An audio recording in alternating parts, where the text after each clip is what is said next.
All right, everybody, welcome back here to another week on the Patterson Report podcast. I'm Brandon. That's Ryan. And if I had an alarm sound effect board, I would be hitting it because the sky is falling here in Philadelphia. The Eagles are 10-3, the horror.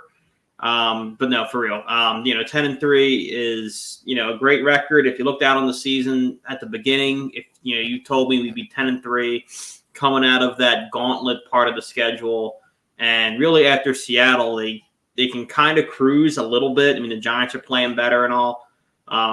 If you told me all that information back in July, I would have been stoked.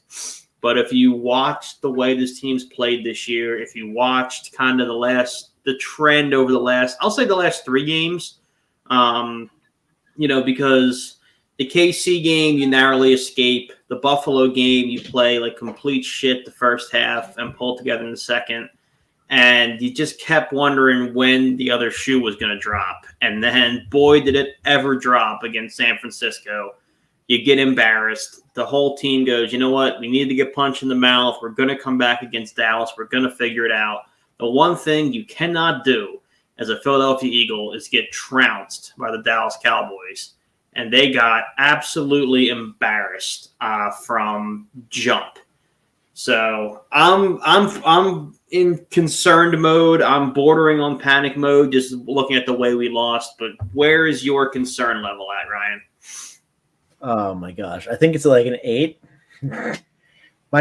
It's about 2 seconds from falling over the cliff into an 11. But you gotta trust the talent on this team. It just stinks with the coordinators. I just don't think they're doing enough. Sirianni needs to get it together a little bit. I just don't think this team is. We have one of the worst point differentials for a 10-win team like ever at this point, this late in the season. What's it like, plus 21 or something? It's bad. We have the lowest margin of victory among playoff teams at the moment, and it's not particularly close. No, it's not close at all. I know it's better than the Vikings last season, but look how they ended up. So got bounced in one game. This isn't the same Eagles team that it was last year. I don't know if it's the coaching, linebackers. It's just not the same team. I'm getting kind of concerned. It's a lot.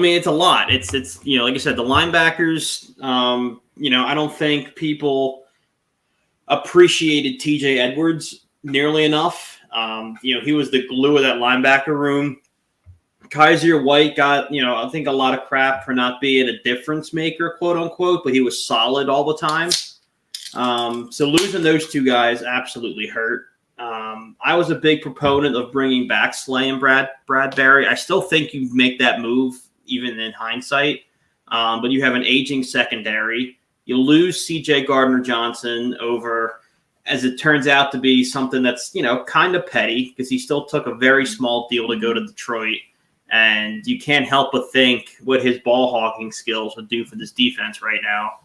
And you go out and you try to plug that hole and you go out and get Kevin Byard, who personally has underwhelmed a lot for what we brought him in for, to be, a Pro Bowl caliber safety. It's a lot of things. I think Sean Desai is in over his head at the moment. And when your offense isn't putting up points and you're leaning hard on your defense, and then your defense has given up 66 points in their last 11 drives, there's nothing really going right at the moment. No, I mean, it's one of those things where I don't know what to do at this point in the season. You just kind of ride it out and hope that it doesn't end in a disaster, which is where it's hightailing to be at this point. Honestly, I don't see this team beating Dallas or San Francisco right now. And especially if they get the 5 seed, obviously they'll stomp whoever comes out of the NFC South, whoever it is, Falcons, Bucks, Saints. They're all going to get crushed by whoever is the 5 seed. But then it gets to, hey, you have to play a road game in San Fran or Dallas, and I don't want that. No, No. I think you're right. One, I think people are overlooking. I'm glad you said it because it's. I don't want to be negative, but I think a lot of people are overlooking Seattle this week and thinking, okay, we got through the worst of it. It's all going to be fine. Seattle's a very good football team, and the way we played last week. I mean, I know we lost to the Cowboys, who are a really good team, but it wasn't close. I mean, we put up 19 points, and then I think we put up 19 and 13 in back-to-back weeks. 13 last week, 19 the week before. That's not beating anybody. That's not beating Seattle. So I think the people thinking that, okay, well, we're only going to lose 3 games, we'll win out. That's just not that's not accurate at the moment. They got to figure a lot out, and they got to, at least in my opinion, I know this is an easy take to make, but they got to run the ball. I mean, you think of how hot of a start they got off to this year, and even when Jalen Hurts didn't look right and they couldn't get the passing game right, DeAndre Swift was leading the league in rushing for the first, I think, 5 or 6 weeks of the season. And I can't explain why they bailed on the run game completely. I know Landon Dickerson being out played a part in it, and then Lane Johnson missing a little bit of time, but he had 3 carries in the first quarter last week. That's inexcusable for a team that has probably the most talented O-line in football. I don't know if Sirianni. There's a lot of discussion on who's calling the plays. Is Sirianni calling the plays? Is Brian Johnson calling the plays? Who's installing the offense? I don't care who's installing the offense.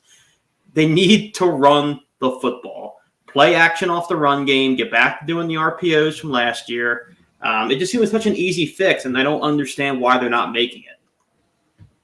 I don't know. Sometimes teams just make it harder on themselves than it actually has to be, and I feel like that's the prime case here with the Eagles. I mean, you have a talented O-line, you have one of the best running quarterbacks in the league, and you just say, hey, let's throw the ball 50 times a game. Doesn't make any sense because I just don't know. I mean, when people are outside the facility with the run the dang ball signs and other things, like, it's getting bad in Philadelphia. I gotta say, the run the dang ball sign was awesome. I thought the guy that did the Slay and Bradbury trash cans was kind of corny, because that's a guy who, in my opinion, doesn't watch the games. You can get on. Look, there was a lot of Eagles you can point the finger at against Dallas. I didn't think Slay was one of them. That PI wasn't great, but it ended up being 17 yards. Overall, yeah, his coverage grade for the day, I think, was over 30. He only allowed 1 reception. Like, he had a good day. That's just somebody who read something on Twitter and thought, oh, it's kind of fun to pile on Slay right now. Let me go do this. And he got blasted for it, by the way. I don't know if you saw any of the comments, but nobody was on that guy's side. Good. They shouldn't be. I mean, it's one thing to request to run the dang ball because everyone's like, oh, yeah, he's kind of spitting. Like, he's right. But then you're like, oh, these players are bad. No, they're not. They're not bad. It's just not been the Eagles' time of the year. I mean, I saw a tweet by Brett Coleman. He puts out great videos. You wouldn't be a contender in the NFC if you didn't have a monthly crisis, because in the beginning of the season it was Dallas, middle of the way it was San Fran, losing to Minnesota and those teams, and now it's Philadelphia. Yeah, that's a good point. Every contender's had a crisis. We're just having it at the wrong time. Yeah, and I think ours, I don't remember the other crises as clearly. I mean, Minnesota, obviously, losing Kirk Cousins, that was a death knell for the season. But the other crises don't feel as fundamental as the Eagles one is, which is what worries me. On the defense, it's personnel. And on the offense, it would be in my opinion, it's an insurmountable coaching difference. So, like, it's not, a couple small things. It's a fundamental change of how this team has operated. Mm-hmm. Yeah, I don't know. I don't know where it went wrong, but alas, that's be tough to figure that out. But anyway, you got to run the dang ball. The dude was right. I mean, when you have all this talent and you're wasting it, like, this is the window. Things are going to slam shut real soon. Jason Kelce and Lane Johnson are going to go make Christmas albums full time. Shout out. They're incredible. But It's just one of those things where the clock is ticking, and this is probably the second most valuable year in the window compared to last year. I know it's pretty incomparable because we reached the Super Bowl, and you know that in hindsight, but like the window in football is always so small. Especially, you're right. It's always small because the way, I mean, the salary cap in football is stricter than any other sport, really, because there's not the equivalent of, the NBA, the salary cap exists, but if you're rich enough, you just go into the luxury tax and you ignore it. Baseball, we'll get into that later, there isn't one. Football, the salary cap is a hard cap where you have to cut guys, take team deals, build in incentives. Like, it's a hard ceiling. And, especially with your quarterbacks and these skill position guys, you got to be good before you have to pay them.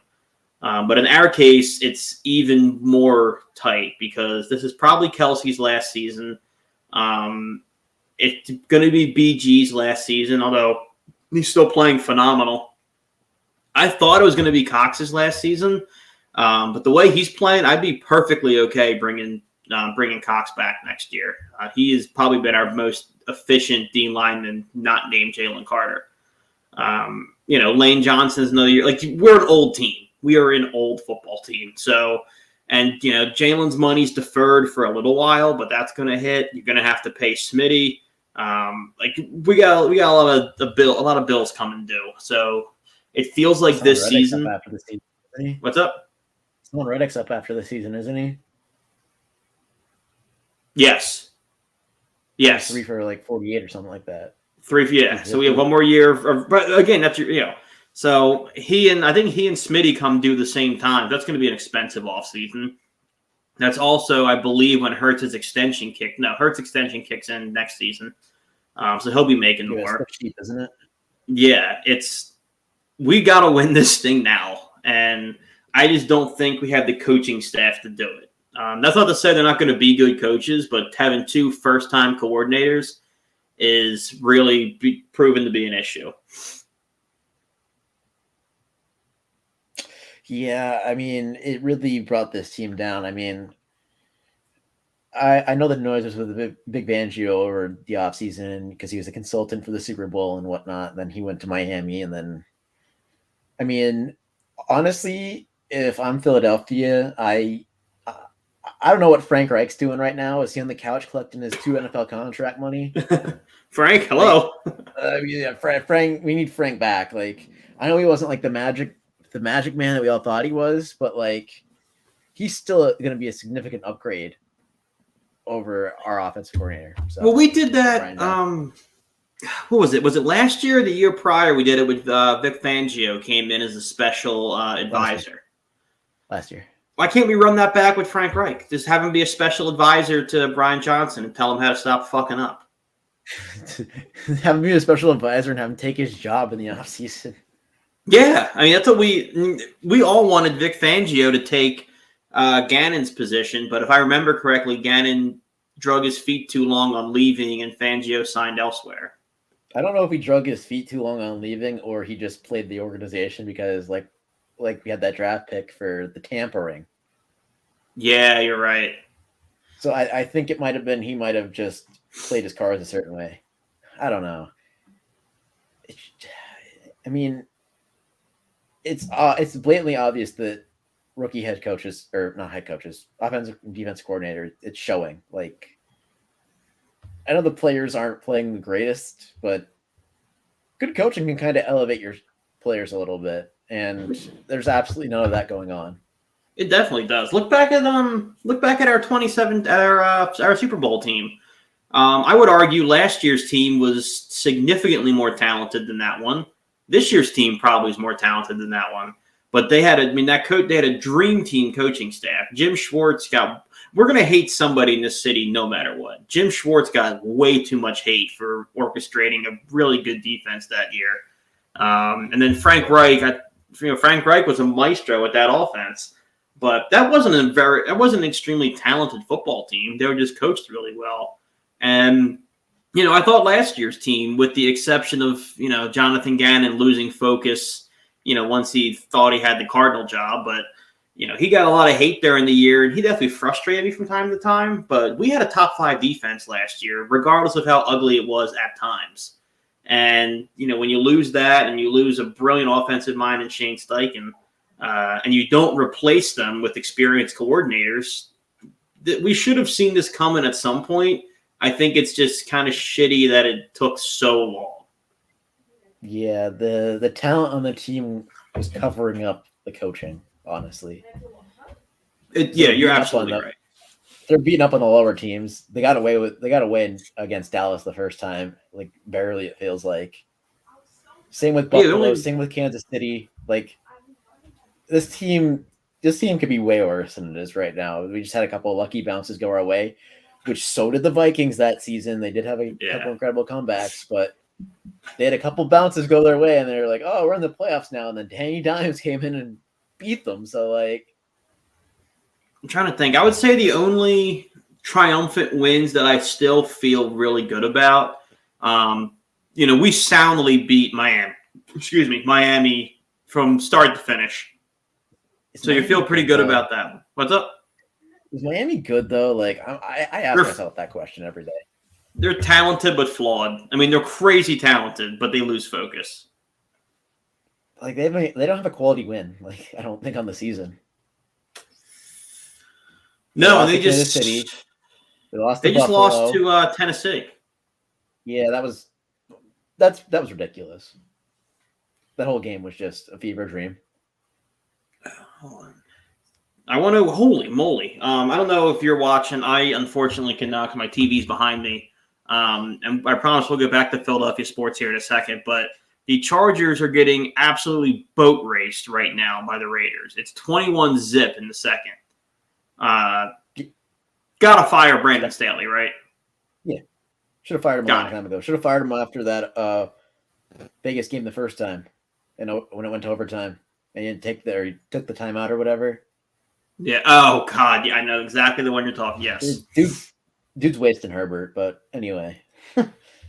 That team can't win because they do it. They have talent. It's a talented football team, but they can't find anybody to coach it. Bill Belichick might coach it. We'll see. That's the name being floated around, but they're an old football team too, outside of Herbert. How good of a coach? Oh, this could take us down a whole separate rabbit hole, but yeah. I don't know if I'll put it this way. I'm not sure if Bill Belichick is a slam dunk hire that he's being floated as. I think he might be. Okay, we'll leave it at that. GM, if he's hired as the GM, the team is finished. If he's hired as just a coach, here's the thing: I don't know if he's going to want to take just a coaching spot. I don't think he'll get an option. We'll see. He's never been a good GM. He's not a good GM. That's what I'm trying to get at.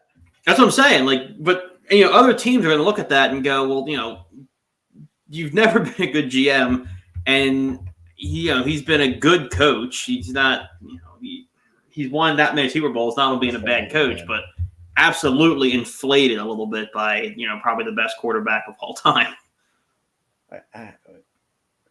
You get us on track with the next topic. I want to just look at how many times the Chargers have fumbled this game. Okay, you get into the fumbles.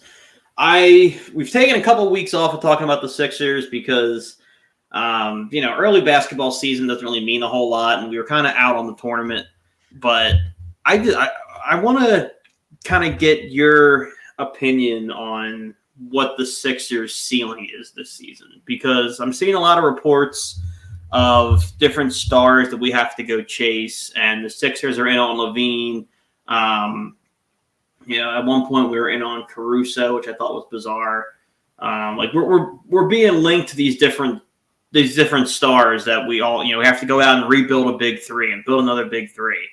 And I watch this team a lot, and I don't think you do. I don't think you give up the guys that you're going to need to give up in order to make these, get this big three together. Anybody who comes in, they're probably going to want, Springer, which I still think is going to work out. They're going to probably want either Batum or Oubre as a rotation piece, and they're going to want at least a first, maybe two. And none of these guys excite me enough. Zach LaVine's never won anything. I'm not really in a big hurry to get him. We talked about it earlier. Donovan Mitchell was on the block briefly. They've since pulled him off, I think. Him, I might have blown it up a little bit for. But I think we try to win a title the way Toronto did with the Pascal Siakam and Kawhi team. It's a deep team full of really strong role players, coached by Nick Nurse. I don't see the need to. We finally have depth. This team is finally like 12 to 15 deep. I don't see a reason to go back to an empty bench and 3 stars. I just don't want to do it. No, it's just I don't think Levine's good enough to alter the team for. He's going to hurt Maxi's development probably because he's going to want to be on ball like all the time. Yep. I'd rather just keep it the way we have it. Maybe like we've discussed a couple of times, go out, get another role player, maybe like a higher ceiling role player. Could be. I would love Lauri Markkanen. I don't know if he'd be a role player though. I think he'd start. He'd be like, I don't know. Well, yeah, he'd probably. Yeah, I mean, if he's going to take anybody's spot, he'd probably start for Batum, and I happen to actually really like Batum so far. But I could get down with Markkanen. I think he fits kind of what we're looking for. But who do you have in mind? Yes, I sense you have a name in the back of your head already. I don't have a name. I don't have a name. It's just I haven't been able to follow basketball real closely this season. It's been football all the way through, but like I gotta. So just to get you up to speed. Yeah, to get you up to speed a little bit on what we're working with here. Sixers, very good with Kelly Oubre Jr. Turning out to be an absolute steal. And, I'm on record saying, well, there's a reason this guy's available in September. Temper your expectations. I was wrong. Dead wrong. He has been just an absolute snag for the vet minimum in September. Getting Nico Batum has been probably the smartest wing we've had in a very long time, as far as he's really the only guy that's able to do those outlet passes into Embiid we've been looking for. Plus, he can shoot the 3. Tyrese Maxey is becoming an all-star before our eyes. Tobias Harris is still frustratingly average. And Joel's having a better season than he did when he won the MVP. As far as the bench goes, Pat Bev should have played here his entire career. He's everything that we wanted out of PJ Tucker, except he actually affects the game and scores. And for the life of me, I can't figure out why Robert Covington has fallen out of the rotation. As much as I like Marcus Morris Sr., who's played really well. I don't know. I know you don't watch too many of the games, but Paul Reed and Robert Covington have really struggled to log any meaningful minutes. We love b-ball Paul around these parts. Sad, but I'm on the b-ball Paul train, but Marcus Morris Sr.'s look real good. I mean, it sounds like we need a backup big man. Honestly, it's what it sounds like. I mean, you kind of do, but like I said, Marcus Morris has played the role well. Paul Reed's played the role well. You still have Mo Bamba. Our weakest area, and it sucks to say because we're paying him so goddamn much money, but if you look at the starting lineup, our weakest area is Tobias Harris. He's the 5th best starter. He's behind Nico Batum at this point. So, stinks. And there's nothing you can do with his spot because you can't move Tobias to the bench. He's making almost $30 million. And you can't pull Batum from the starting lineup because, like I said, he's the only guy in that starting 5 who can consistently feed Joel in the post. So you're kind of stuck. That's why I would have loved to have get Lauri Markkanen because I think he plays Tobias Harris's starting role better than he does. But I just don't know. You're a little bit stuck. You're right. Mm-hmm. It's just one of those. I don't know. Also, the Chargers have 4 fumbles on the night, and the Raiders are up by 4 scores now. So, Jesus, yeah, game's over. But anyway, like maybe we should call the Bulls about like Patrick Williams. Maybe that'd be an interesting trade piece. I wouldn't call about Levine. No. I don't think DeRozan either. The Bulls are the one team that, in my eyes, are like, hey, you have a lot of people that want to get out of here. Let's explore this a little bit. Well, yeah, and they were a team that they loaded up on stars expecting to compete, and then just have completely fallen apart. So they're a natural team to try and pick spare parts from. Yeah, which means you should probably fire sale it. Utah might as well. Yeah, But I'm trying to Market would think be a fun ad. who I would even poach from Utah. Just marketing. All right, so here's according to PhillyVoice.com. I'm not sure who wrote this article, although Kyle Neubeck is one of their writers. He's one of my favorite Philly guys. Adam Aronson, who I also follow intently. He does awesome Sixers coverage. So these are the 5 most likely trade targets for the 2023 season for the Sixers. Tyus Jones from the Wizards, scoring point guard. He's making $14 million this year, so I'm not sure if that's where you go. And you have Pat Bev as a backup point guard who's actually playing really well. So I don't know if you spend that kind of money. Alex Caruso, the Bulls already said I don't know if you read this report, but the Bulls said they're going to treat Alex Caruso as a star player in trade negotiations.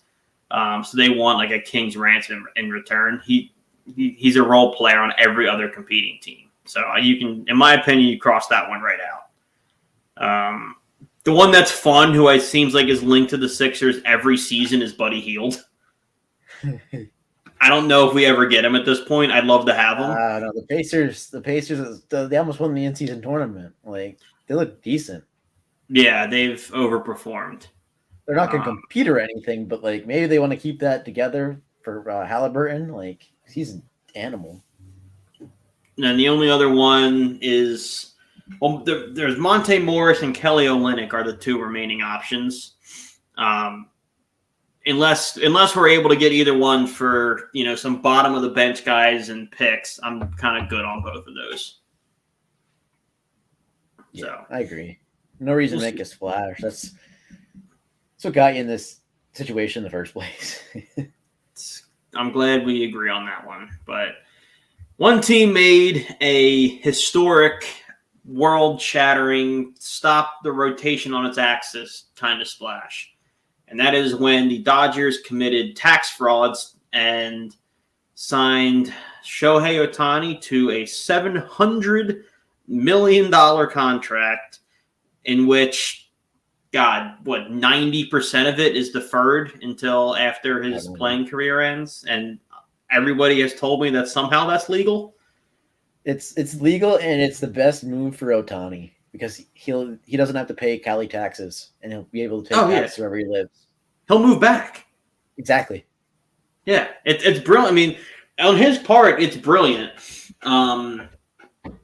I think there was one way the Dodgers could get out of it, but it was completely unreasonable. I think Dodgers would have had to declare bankruptcy in order to get out of it, which they're never going to do. They're one of the richest sports franchises on the planet. And if I think, doesn't Ohtani do like $40 million a year in endorsements anyway? So he's making plenty of money. What did you think when you first saw it? When I first saw the news that Ohtani was going there, or the contract? Well, let's go with the contract first. We'll get to the Dodgers in a second. Being deferred, then I always knew that Ohtani was probably going to land on the Dodgers, West Coast team. He was kind of baiting the Blue Jays, and that did come out that his agent said he was on the phone, or he's on the flight to Toronto. Yeah, and it was actually Robert Herjavec.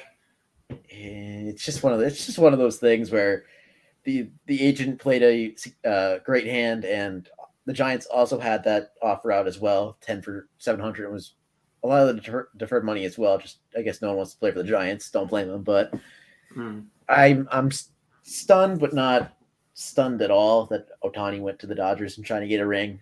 Like I kind of saw it coming. Yeah, because you got to figure. I don't know if these negotiations happened or what, but I mean, the Angels they just paid Trout a boatload of money. The Angels probably would have paid him whenever he wanted to stay, but he said he wanted to go compete somewhere. San Fran, I don't think is that close to genuinely competing. They might sneak into a wild card. And also, I mean, who wants to live in San Francisco right now? I mean, the city is falling apart. So It made sense for him to go to the Dodgers. I do get it. I am so glad that the Phillies did not pay him $700 million. The Dodgers can afford to throw that kind of money around. I don't really think we can. And you're looking at a guy who he's being paid as a hitter and a pitcher. I think he pitches 4 seasons out of that 10-season contract. Maybe. He's already had 2 severe arm injuries. So the second half of that contract, you're going to be paying a run-of-the-mill, not run-of-the-mill, he'll still be good, but you'll be paying a DH. Really good, he will, but you're going to be paying a DH $68 million a year. I know it's deferred, but that money's still going to have to be spent at some point. It's if they win a ring or not. It's the only judge. If they win, if they start winning rings like nobody's business, who cares how much money they're paying them? If they don't, then it's going to be one of the worst. I wouldn't say one of the worst contracts of all time because he's still going to be at an MVP level for them for how many seasons. But like the deferred money when it hits, it's just going to be like, wow, we really shouldn't have done this. Oh, dude, the deferred money kicks in 2034. So you got to figure 2034 to 2045, the Dodgers are going to be the laughing stock of baseball. So they're really pushing all their cards in on winning. What do you think? I think you got to win 3 World Series over the course of his contract to make the next 10 years of misery worthwhile. 3 to make it worthwhile. Who to be okay with it? Because it's so hard to win a World Series. I know, but I mean, think about that. Like, let's say you could live with 2. You could live with 2. Anything less than 2 is a complete utter failure if they get 1. I think it depends on when. If you're a fan, it depends on when the 2 hit. So let's say they win next year and they win the year after that, and then they never win another one. That's 8 years of the Ohtani deal that you don't win one, and then the 10-year aftermath, let's call it, that you're not going to win one because you're wasting $68 million a year. So that's 18 consecutive seasons without a World Series that you're not even going to compete for because of a contract. That's tough to swallow. How long have the Yankees gone without one? What are we at right now? Like 14 years? That's true. I don't know. It just feels so much longer in my head. But it's you have to push all in. I don't blame them for the move. Like it's a great move. But they went out and got Tyler Glass now this afternoon. Yeah, I know, right? What's going on there? But anyway, we've seen the Braves being heralded as the best team in the league, and the Phillies came in there and beat them twice. Like baseball is just, buddy. Nothing would warm my heart more than our group of dumb himbos walking into Chavez Ravine and knocking out the Dodgers. Dude, just an 89-win team powered by Bud Heavy and Friendship. Exactly. I mean, honestly, if you look at the National League, there's only like 3 teams that can compete with the Dodgers, it feels like. It's us, when they're playing at their best. Atlanta. And Arizona, because Arizona is just yeah, they're young and good too. You're right. Yeah, when they're at their peak, but I don't see anyone else even coming sniffing close to them. So like on a day-to-day basis, that is. Miami's going to regress. The Mets are going to Met. The Giants. Going out of the Central. The Giants aren't going to hang. The Central's a dumpster fire. I mean, for the longest time, you could count on the Cardinals, but that ship has sailed. Yeah. It's us, Atlanta, and then provided that Arizona continues to have great seasons out of young, unproven players, Arizona. We'll see. I don't know. I don't know. We'll get to the Phillies another time, but I just couldn't get over that deal and the Glasnow deal. And before we get off, the last thing I want to ask is where do you land on the idea that baseball should have a salary cap? That's one heck of a question. By the way, the Raiders scored again. But anyway. 35 zip. Yeah. I've listened to top or discussions about this, and I say that there shouldn't be a salary cap, but there should be a I can't say it, a floor. Because I agree with the floor. these teams like Oakland, Kansas City, whatnot, they're just raking in money. Like, Yeah. you remember that reverse boycott this year the A's had? Yeah, and I think what was it, 25,000 people went. Unbelievable stuff. That was probably moment of the season, honestly. It was cool. It made me, the only other team I pulled for this season was kind of the A's because their fan base reminded me a little bit of ours. I mean, I don't think the Phillies fans ever would have disappeared quite the way A's fans did, but they clearly care a lot about that team. Though the Phillies would have never moved in the first place. No, that's what I'm saying. But even before the move, that stadium's been empty for seasons on end. And even at the pits of how bad the Phillies were, we would still fill Citizens Bank on Friday night games, Saturday games, stuff like that. Dog night. Yeah, they would still draw a crowd. I don't think we ever would have abandoned them quite the same way. But then we didn't hate our ownership. We were annoyed, but we didn't despise them the way the A's do. Exactly. It's tough, but that's one of those things where there should be a floor and you should be forced to, kind of compete. I mean, we watched this man, Kyler Murray, get drafted top 10 by the A's and said, with all these baseball contracts, and said, hey, I don't want to play for Oakland. I'm going to go to the NFL draft. Which might have been a poor decision, but that's another talk. I think it was a great decision. I mean, he would have been traded at some point knowing Oakland. So I don't know, actually. He might have got back. Who knows? But we'll get into that next week. We've gone just a tad over our time, so I hope you guys enjoyed the bonus 6 minutes. I'm Brandon. That's Ryan. We'll see you next week on the Patterson Report. Peace.